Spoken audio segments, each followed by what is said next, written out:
Good morning and welcome to Namaste on this beautiful Wednesday morning. For those of you who are just joining the recording, we just listened to and absorbed this beautiful Yogananda prayer, God, God, God. It's living, it's alive, it's not just static words. This is a living reality and we feel it within us, and that's why we respond so powerfully. That's why when we sing those words, we feel something moving within us, a silence, but a potent silence, a silence that is alive and pregnant with so much love and light and energy and peace and grace. And that's why we feel that when we're together, when we join in this way, we feel that building inside of us. God, God, God. Why else would we come together? That's why so many of you are here every morning, because you feel this and it's like you're actually consuming it like food. Yes, that's why we're here. And I was thinking about that this morning when I was remembering some of the experiences that I had on this journey earlier this year, traveling across the country, sharing this St. Francis musical, Bill Free and I, completely penniless, no money, credit cards, nothing, just in total trust. We would know what cities we would be stopping in, but often we would not know how we were going to get from city to city or where we would stay once we arrived. It was so open and yet so blessed. And I remember one of my favorite places was a beautiful convent, huge convent outside of Philadelphia, in a city called Aston, the Franciscan Sisters of Philadelphia. And this was a very, very powerful and amazing order. It still is. And yet with so many of these convents, the changes that took place in the early 60s, if you don't know much about the Catholic Church, in the early 60s, there was a thing called Vatican II. And this is when things were modernized and opened up, and many of the convents decided to stop wearing habits and to go in different directions. I remember when Bill and I arrived, there was this one wonderful old nun who came running out and said, "Oh, it's so good to meet you, but I have to run because I have to go teach the second graders Reiki." And that's how they all were. But the other interesting thing, there at one point there were hundreds and hundreds of these of this order, but now most of them live across the street in a nursing home that they built just for the aging sisters. And I think there were probably between 200 and 300 sisters just in the nursing home, and maybe only another 120 or so that were in the actual convent. And all of them were probably getting close to needing to be in the nursing home themselves. Obviously, there was still a beautiful, potent energy with all of them. In fact, one of my favorite experiences of the whole tour was being able to go and to sing to these nuns in the nursing home. They were the best audience I think we had the entire tour. But I was thinking a lot about that convent, and it would be easy to imagine that that sort of contemplative, quiet life is no longer needed or no longer attractive to younger people. You go to a place like this and all you see are the average age of 75. And yet you'd be wrong. You'd be wrong to think that this is not attractive to younger people. In fact, and here's the interesting truth, the orders of Catholic and Episcopal women who are thriving are the ones that are most cloistered and most focused on silence and prayer. They are attracting so many young women and young vocations. In fact, I was thinking about this when I was online a couple of days ago, and I discovered a convent outside of Kansas City. Maybe you've heard of them. They're the Benedictine Sisters of Mary, Queen of the Apostles. And this convent, which is pretty big, they probably have 30 or 40 sisters there. You want to know what the average age is? 30. That's the average age. I don't think that there's a single nun there who's over 35. And these beautiful young women who are called, they're in full habit. They come together and pray 7 times a day. They spend their days balancing work and prayer and reading, sacred liturgy, sacred reading. And these women are on fire. They are so on fire that they're literally rock stars. What I mean by that is that they sing together 5 hours a day, chanting the sacred office, singing in Latin, and a record company discovered them and has put out several of their albums just singing a cappella, and they are the hit of all classical music now.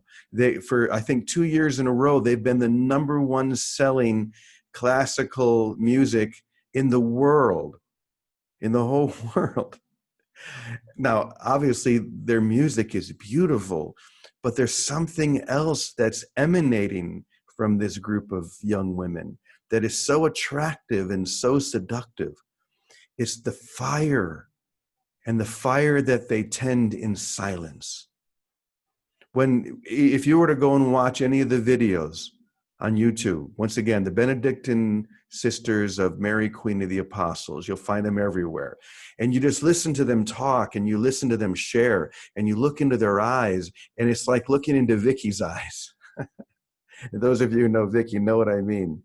There's a fire, there's a light, like a lighthouse that beckons to all of us.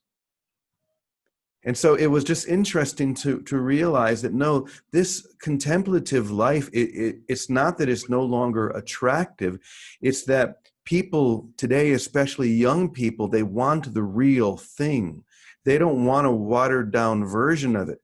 Those who are attracted to a convent, they want the full habit. They want the full-on life of living in community. And for each one of us, the reason why you're resonating with this path is because you want this. You don't want a watered down version of it. You want to know that this is alive and awake within you. And that's why so many are coming and joining these sessions or many other sessions around the world. That's why when you hear a prayer by someone like Yogananda, it shines so bright because you feel the passion and the fire of his dedication. So that being said, I just wanted to share that story of these amazing nuns, because once again, you can feel the fire in their eyes. And that's what we're going to hear today in today's lesson. And we're called to tend that same fire so that we can welcome the weary pilgrim who is seeking warmth themselves. So take a deep breath. And let's share this lesson today. I am ready. I am ready to reveal this inner fire, but you must desire only to receive. You must have that single desire to receive the fire that I am offering. Learn to tend this fire like someone who keeps their house warm, expecting a pilgrim to happen upon their home, needing warmth.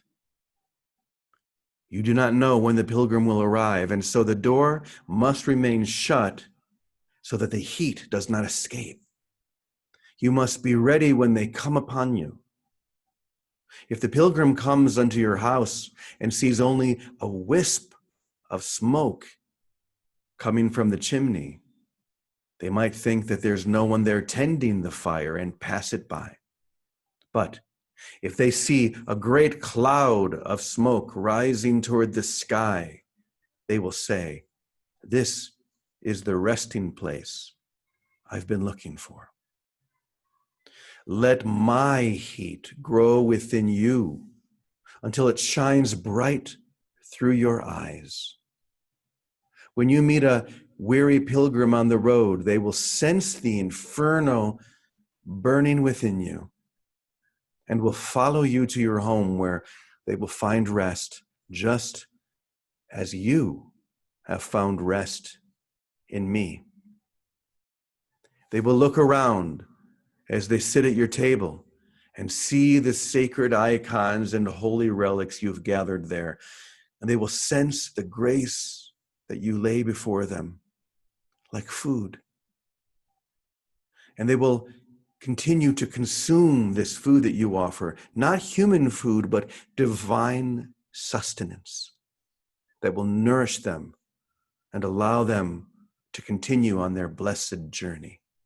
All because you let the fire of love and silence build within you. Many will come to you because they see the light of my fire within.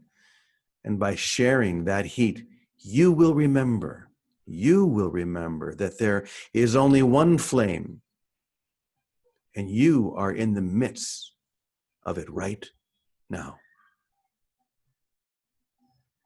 That sacred fire that burns so bright when we tend it and we fan those flames and we welcome that passing pilgrim, bringing them into the house that we've let build with that heat, where they can find rest. And then they go out and share it. And in this sharing, in this extension, we realize there's only one flame, there's only one fire, and it's burning within each one of us. And we come together in this way to join so that that fire can be enlivened, so that that fire can be awakened and then shared. So like those beautiful young sisters in Kansas City, or like each and every single one of us, we're saying yes. We're letting that fire build. We're letting that heat gather within us so that we can be that same beacon, that same safe harbor, that little cabin in the woods that welcomes weary pilgrims. And every moment we have that opportunity, every moment, whoever we see, everyone is longing for this same fire. You can see it in their eyes. And when they see it in yours, when they see and feel that fire by looking into your eyes, they're going to know that they found their home. So, I'm looking to see if Vicky is here. Vicky did not have her phone yesterday, but are you here today, Vicky? Well, apparently she doesn't have her phone. Her phone, I think, was left, I think she said, at her Aunt Vicky's house. You remember she told us she was going to be joining her Aunt Vicky for a day or so. So she must be going back to get her phone today. And I'm sure she'll be right back with us. Think about that for a moment. What it's like to be so dependent upon this. I mean, it does everything for us, doesn't it? It has my books. It has all of the love letters or the emails that people send to us. And if we're separated from it for a day, it's like the world has ended. How dependent we are, how we give our fire to this little device and forget that the fire is within us.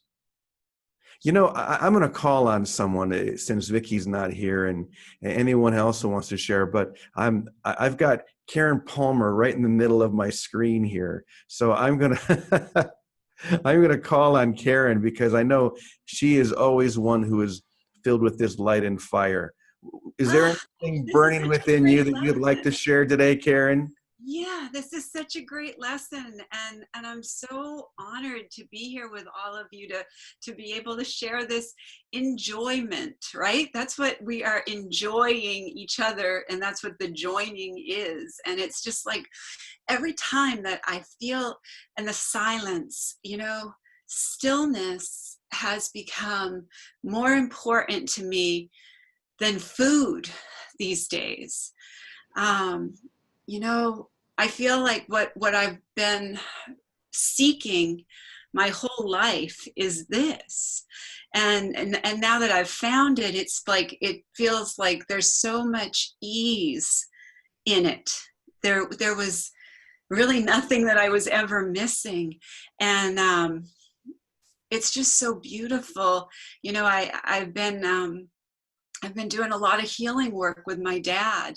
My dad has been admitted to a memory facility. He's lost his memory, and he was my, you know, the one who really brought me into music altogether. So I love music because of him. But when I sing with him, he remembers, and we can sing together, and it jogs his memory. So what I was thinking about when you were talking about the silence, you know, when we get into that silent space, we forget the past. And when we are in that silence, we can bring forward the true essence of our love that goes beyond any little grievance, any little old story, any little old upset. And we come into full presence with that person, with that fire, like you said. And so it's healed so much of the relationship with my dad. And from there, it's just rippled out into all of my relationships. And so it's so beautiful. I think that what you said today, especially what you were saying about just trusting that fire is there and that it's always there. I think that the Holy Spirit for me and the word God always kind of got me like back in my old Sacred Heart days of being hit with a ruler over my hand, you know, for saying that, you know, I was hearing God and I was hearing the angels, you know, and it wasn't acceptable for that in that type of situation. So I've changed the word from God to one.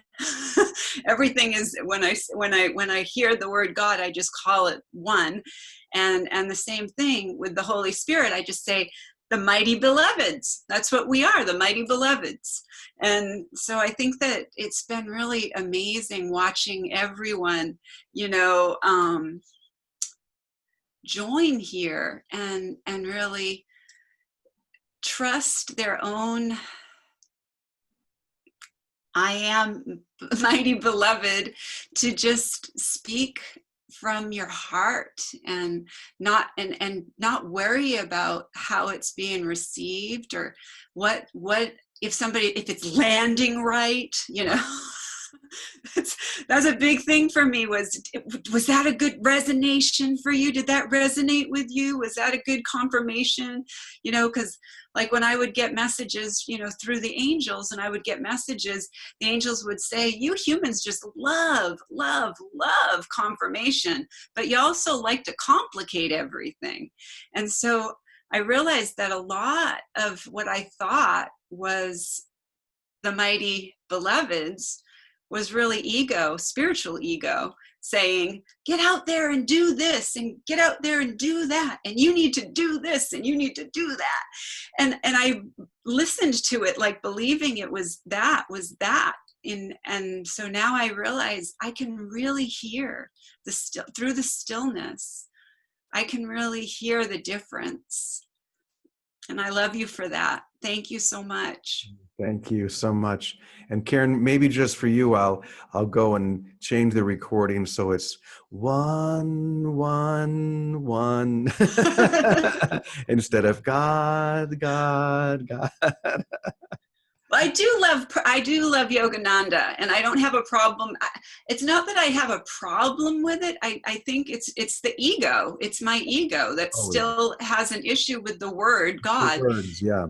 It's just a word and the label. And I think that's why we've gotten so far away from kindness in our world, is because people are just afraid to be kind. They're afraid they're going to get labeled as, oh, she gets walked all over, or, you know, she's a, you know, and so I think that it's kind of silly. It's very silly. Oh, it's all silly, for sure. It's all silly. The ego is a really funny kind of energy. And if we can get comfortable with just knowing the difference, like, because I'll just go, oh, that's my spiritual ego. That's the one who's telling me I got to do stuff, you know? I need do nothing. I need do nothing is my favorite lesson. Just be. And Thank you, Karen. You're Yeah. you're such a great example of someone who just lets their light shine and lets that do all the talking.